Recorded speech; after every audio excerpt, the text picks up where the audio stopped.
আসসালামু আলাইকুম। আমাদের চ্যানেলে আপনাদের সবাইকে স্বাগতম। আজকে কথা বলবো গবাদি প্রাণীর জীবনে জিঙ্কের প্রয়োজনীয়তা কি।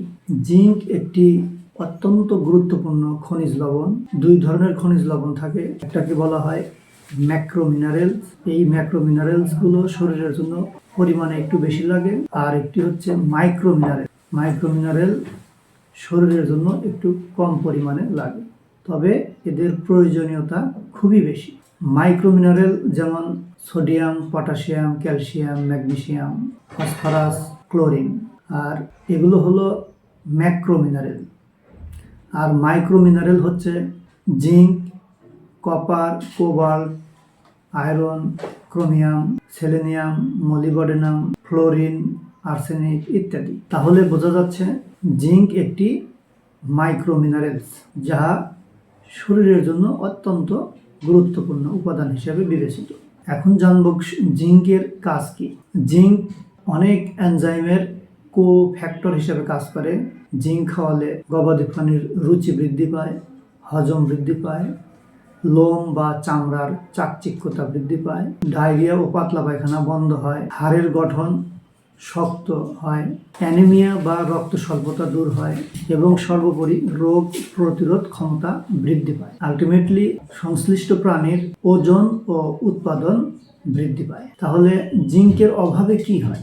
আমরা জিঙ্কের অভাবে কি হয় যেটা জানলাম, সেটা হচ্ছে জিঙ্কের অভাবে রুচি কমে যায়, চামড়া বা পালকের চাকচিক্যতা নষ্ট হয়ে যায়, লোমগুলো দেখতে উস্কো খুস্কো মনে হয়, ডায়রিয়া ও পাতলা পায়খানা হয়, শরীরের রোগ প্রতিরোধ ক্ষমতা কমে যায়, খাদ্যে অনীহা বা অরুচি হয়, পশু সঠিকভাবে সঠিক পরিমাণ খেতে পারে না, এর জন্য তার দৈহিক ওজন এবং উৎপাদন কমে যায়।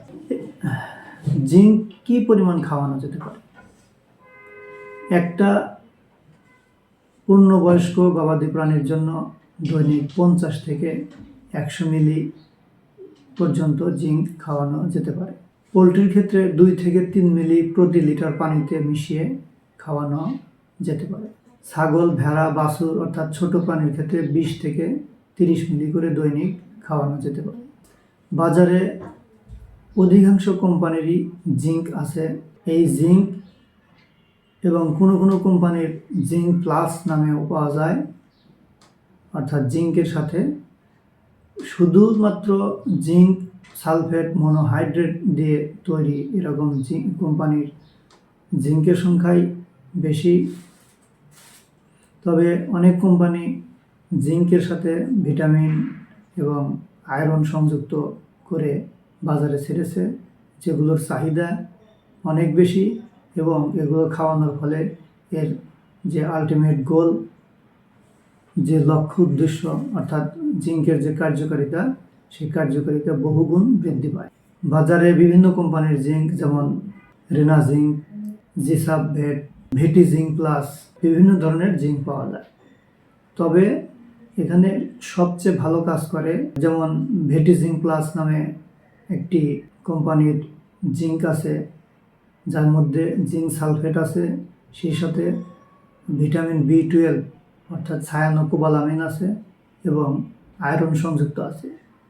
এই কম্বাইন্ড আকারে জিঙ্কের মধ্যে অতিরিক্ত আয়রন এবং ভিটামিন থাকার কারণে আর এই জিঙ্কের চাহিদা বেশি, এই জিঙ্কের উপকারিতা বেশি, কার্যকারিতা বেশি, এবং এই জিঙ্ক খাওয়ালে অন্য জিঙ্কের সাথে খামারি তার নিজের গরুর মধ্যে পার্থক্যটা সহজেই বুঝতে পারে। তো আজ এই পর্যন্তই।